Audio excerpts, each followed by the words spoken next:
الحمد للہ رب العالمین والصلاة والسلام علی الانبیاء والمرسلین اعوذ باللہ من الشیطان الرجیم بسم اللہ الرحمن الرحیم رب اشرح لی صدری ویسر لی امری واحلل عقدۃ من لسانی یفقہوا قولی واجعل لی وزیرا من اہلی۔ محترم سامعین، السلام علیکم ورحمۃ اللہ وبرکاتہ۔ الحمدللہ قرآن پاک کا مطالعہ ہمارا جاری ہے۔ سورہ الانعام کے آیت نمبر 80 تک ہم پڑھ چکے ہیں۔ آج انشاءاللہ آیت نمبر 81، 82 اور 83 پڑھیں گے۔ اعوذ باللہ من الشیطان الرجیم بسم اللہ الرحمن الرحیم۔ وحاجہ قومہ، اور اس کی قوم ان سے جھگڑا کرنے لگی، بحث کرنے لگی۔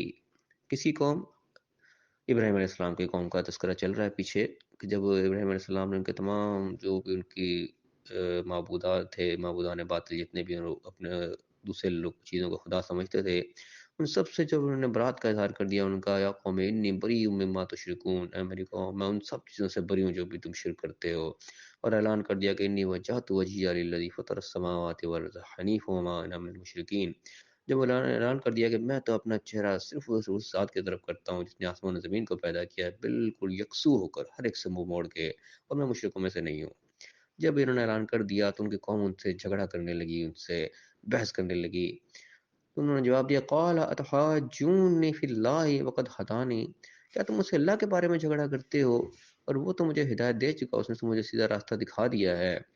یعنی میں اپنا رخ اللہ کی طرف کر رہا ہوں۔ اللہ کو تو آخر وہ بھی جانتے تھے، مانتے تھے، یہ نہیں کہ وہ اللہ سے ناواقف تھے کہ اللہ کون ہے، لیکن وہ اللہ کے ساتھ دوسروں کو بھی جو ہے وہ لازمی بیچ میں شامل رکھتے تھے۔ اور یہ چیز کسی نہ کسی درجے میں آج ہمارے ہاں بھی موجود ہے۔ ہم اپنے ارد گرد اگر نظر دوڑائیں تو یہ چیز آج بھی ہے کہ اللہ کے سوا اور لوگوں کو بھی کچھ نہ کچھ سمجھا جاتا ہے کہ ان کے پاس بھی کچھ طاقت ہے، یہ بھی کچھ کر سکتے ہیں، کسی کو نقصان ہی پہنچا سکتے ہیں، نفع بھی دے سکتے ہیں۔ تو یہی حال وہاں بھی تھا۔ تو ابراہیم علیہ السلام جواب دے رہے ہیں، کیا تم میرے سے اللہ کے بارے میں جھگڑا کر رہے ہو، اس بارے میں تم بحث کر رہے ہو، دیکھیں اس نے تو مجھے ہدایت دے دی، اس نے مجھے سیدھا راستہ دکھا دیا ہے کون سا ہے۔ ولا اخاف ما تشركون به الا ان يشاء ربي شيئا، اور میں بالکل نہیں ڈرتا ان چیزوں سے جو تم شریک کر رہے ہو، جیسے تم مجھے ڈراوے دے رہے ہو، مگر یہ کہ میرا رب ہی میرے لیے کچھ چاہے، یعنی کہ اللہ ہی کچھ چاہے تو میرے لیے کوئی بھی نفع نقصان کر سکتا ہے، جن سے تم مجھے ڈراوے دے رہے ہو ان سے میں نہیں ڈرتا۔ کیونکہ یہ جو ہوتے ہیں پھر اپنے معبودات سے یعنی کہ ڈرانے کی بھی کوشش کرتے ہیں کہ تم نے اس کا انکار کر دیا اب تمہیں اس کی مار پڑے گی۔ یہ چیز، یہ خوف ہمارے ہاں بھی پایا جاتا ہے، خاص طور پہ ہم اگر دیکھیں ہمارے یہ دودھ والے جو ہوتے ہیں اکثر یہ 11ویں کے دن جو ہے وہ دودھ نہیں دیتے، تو نہیں پہنچاتے، سارا کا سارا دودھ جو ہے وہ کہتے ہیں اپنے 11ویں والے کے نام پہ وہ سارا وہاں کر دیتے ہیں، سارا ادھر دے دیتے ہیں، اور ان کا یہ عقیدہ ہے اس چیز میں کہ اگر ہم یہ نہیں دیں گے تو ہماری بھینس جو ہے وہ دودھ دینا بند کرنے کی ہمارا نقصان ہو جائے گا۔ یہ ان کو خوف ہے اس چیز کا، اس سے ڈر کے ہمارے جو ہے وہ یہ کام نہیں کرتے، اس دن دودھ نہیں ملتا۔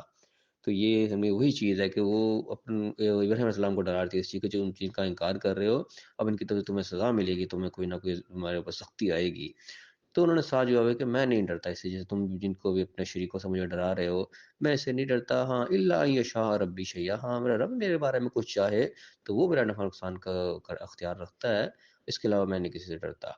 وسع ربی کل شیء علما، میرے رب کا علم جو ہے وہ ہر چیز کے اوپر وسعت لیے ہوئے ہے، اس کو سب پتہ ہے کس کا کیا اختیار ہے کس کا نہیں ہے۔ افلا تتذکرون، کا تم نصیحت نہیں پکڑتے؟ ان کی اصل طاقت ہی اللہ کی ہے، اللہ کی طاقت کے بغیر کسی کی کوئی طاقت نہیں ہے۔ کہ اللہ تعالیٰ صاحب کہتا ہے کہ اللہ کسی کو نقصان پہنچانا چاہے کوئی اسے روک نہیں سکتا، اور نقصان سے بچانا چاہے تو کوئی اس کا کچھ بگاڑ نہیں سکتا۔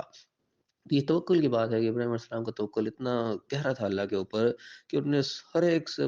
بیزاری کا اعلان کر کے بالکل ایک یکسو اللہ کی طرف اپنا رخ کر لیا، اور کسی سے کوئی ڈر خوف نہیں کھایا۔ ایک بار فرمایا کہ وَكَيْفَ أَخَافُ مَا أَشْرَكْتُمْ، میں کیا کیوں ڈروں ان سے جن کو تم شرک کر رہے ہو اللہ کے ساتھ۔ وَلَا تَخَافُونَ أَنَّكُمْ أَشْرَكْتُمْ بِاللَّهِ، تم اس چیز سے نہیں ڈرے کہ تم اللہ کے ساتھ شرک کر رہے ہو، یعنی کتنے بڑے تم ہمت کی بات کر رہے ہو کہ اللہ کے اختیارات تم کسی اور کو دے رہے ہو، تم اللہ کے ساتھ لوگوں کو شریک بنا رہے ہو، تم اس چیز سے نہیں ڈر رہے، تو میں ان سے کیوں ڈروں جن کو تم نے خود شریک بنا رکھا۔ ما لم ينزل به علیکم سلطان، کہ تمہارے پاس کوئی سلطان نہیں، کوئی دلیل نہیں ہے، کوئی اللہ تعالیٰ نے کتاب کو سند نہیں نازل کری، کوئی اللہ تعالیٰ نے کہا کہ میں نے اپنا اختیار فلاں کو بھی بانٹ دیا فلاں کو بھی بانٹ دیا ہے۔ بغیر دلیل کے، بغیر سلطان کے، بغیر سند کے تم اللہ کے ساتھ شرک کرتے ہوئے خوف نہیں کھا رہے، تو میں کیوں خوف کھاؤں کا جن کو تم نے بغیر سند کے کوئی شریک بنا کے بٹھا لیا ہے۔ پھر میں فَأَيُّ الْفَرِيقَيْنِ أَحَقُّ بِالْأَمْنِ، تو ان دونوں فریقوں میں سے کون سا فریق جو ہے، کون سی جماعت امن کی زیادہ حقدار ہے؟ یعنی کہ ایک جماعت وہ جو اللہ کے ساتھ خالص ہو، موحد ہو بالکل، اور دوسری فریق وہ جو اوروں کو بھی ان سے بھی ڈر کھا رہی ہے، خوف کھا رہی ہے، تو پھر کون سا زیادہ امن میں ہونا چاہیے؟ امن یعنی کہ ظاہر ہے اسی کو ہی ہونا چاہیے جو ایک اللہ کے اوپر اس کا بھروسہ ہے،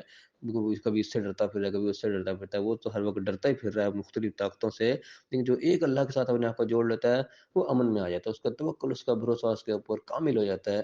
کہ جو کچھ آئے گا اسی کی طرف سے آئے گا، اور وہ اللہ کا وعدہ ہے، اللہ تعالیٰ کسی کو اس کی وسعت سے زیادہ تکلیف دیتا ہی نہیں ہے۔ وہ اللہ نے قرآن میں کہا کہ لا یکلف اللہ نفسا الا وسعها، جتنی اس کی وسعت ہوتی ہے اس سے زیادہ اللہ تعالیٰ اس کو نہیں آزماتا، اس سے زیادہ اس کی تکلیف نہیں اس کو اللہ تعالیٰ دیتا۔ تو امن کا حقدار اصل میں وہی ہے۔ پھر ان کو تم تعلمون، اگر تم جانتے ہو تو بتاؤ پھر دونوں فریقوں میں سے کون امن کا زیادہ حقدار ہے، کس کو زیادہ امن سکون حاصل ہونا چاہیے؟ فرمایا الذین آمنوا ولم یلبسوا ایمانہم بظلم، کہ جو لوگ ایمان لے آتے ہیں، بات کو مان لیتے ہیں اللہ کی، اس کے بعد اپنے ایمان میں، اپنے اس عقیدے میں کوئی ظلم شامل نہیں کرتے، کسی قسم کی کوئی زیادتی اس میں نہیں کرتے۔ اب ظلم سے مراد کوئی بھی ظلم ہو سکتا ہے، لیکن ظلم کو خاص طور پہ یہاں پہ شرک کو لیا جاتا ہے، کیونکہ شرک کو بھی ظلم عظیم کہا گیا ہے سورہ لقمان کے اندر، وہاں پہ شرک کو جو ہے کہا کہ ان شرک لظلم عظیم، شرک جو ہے سب سے بڑا ظلم ہے۔ تو یہاں پہ اس سے مراد زیادہ تر جو ہے وہ شرک ہی، ان کے پیچھے شرک سارا ڈسکس ہو رہا ہے، تو اس حساب سے بتایا جا رہا ہے کہ جو لوگ ایمان لے آتے ہیں اس کے بعد اس میں کسی قسم کی شرک کی آمیزش نہیں کرتے، کوئی ظلم، کوئی زیادتی اس کے اندر شامل نہیں ہوتی، اس ایمان کو خالص رکھتے ہیں بالکل، اولئک لہم الامن، یہ وہ لوگ ہیں جن کے لیے امن ہے، سلامتی ہے، سکون ہے، وہم مہتدون، اور پھر وہ ہدایت یافتہ بھی ہیں، انہیں کو ہدایت نصیب ہوگی جنہوں نے ایمان کو اپنے مضبوط کیا۔ ایمان سے مراد یہ ہے کہ جو اللہ کی بات سامنے آئی اس سے سر تسلیم خم کر دیا، اس کو مان لیا۔ ایمان کا مطلب اس میں بات کو مان لینا ہوتا ہے، اس کے بعد اس پہ عمل پیرا ہو کے انسان اس کو ایمان کو مکمل کرتا ہے۔ خالی زبان سے مان لینا اور اس کے بعد کوئی عمل نہ کرنا، وہ بھی ایمان ادھورا ہوتا ہے، وہ اس کو کامل ایمان نہیں کہتے۔ جب بات کو مان لیا، جو اللہ کا حکم سامنے آ گیا، چیز واضح ہوئی، اس کے سر تسلیم خم کیا، اس پہ ایمان لائے، بات کو مانا کہ ہاں بات ٹھیک ہے، اس کے بعد پھر اپنی اصلاح کر لی، بعد اس کو اس طریقے سے عمل پیرا ہو گیا اس حکم کے مطابق، تو سمجھو ہمارا ایمان مکمل ہے۔ جب ایمان مکمل ہو گیا، اس میں پھر کوئی ظلم کی آمیزش نہ ہوئی، کسی قسم کی بھی کوئی زیادتی کسی کے ساتھ نہ کی جائے جس پہ ایمان کے اوپر جو ضرب پہنچے، جب یہ چیز انسان پیدا کر لے گا، پھر اللہ کہہ رہے اولئک لہم الامن، ان کے لیے پھر امن ہوگا، سکون ہوگا، وہ ان کے لیے کوئی بے قراری بے چینی نہیں ہوگی، وہ ہم مہتدون، پھر وہ سیدھے راستے کے اوپر بھی ہوں گے۔ سیدھا راستہ ہے یہ کہ جب اللہ کا حکم آیا ہم نے اس کو مان لیا، اس پہ ہمارے پیرا ہو گئے، سمجھو ہم سیدھے راستے کے اوپر آ گئے۔ اگر بات کو نہیں مانا، اپنی مرضیاں کرتے رہے، ظاہر ہے پھر وہ سیدھا راستہ نہیں ہوگا، وہ بھٹکا ہوا ہی ہوگا۔ اللہ تعالیٰ میں صحیح سمجھنے کی، صحیح عمل کرنے کی توفیق عطا فرمائے۔ اللہ تعالیٰ میں ابراہیم علیہ السلام جیسا ایمان نصیب فرمائے کہ جب حق ان کے سامنے ہوا، انہوں نے ہر چیز کو پیچھے چھڑ کے حق کی طرف متوجہ ہو گئے۔ اللہ تعالیٰ ہمیں بھی حق کو سمجھنے کی، اس پہ عمل کرنے کی توفیق عطا فرمائے، اور دنیا اور آخرت دونوں جگہ کامیاب فرمائے۔ آمین۔ وآخر دعوانا ان الحمد للہ رب العالمین۔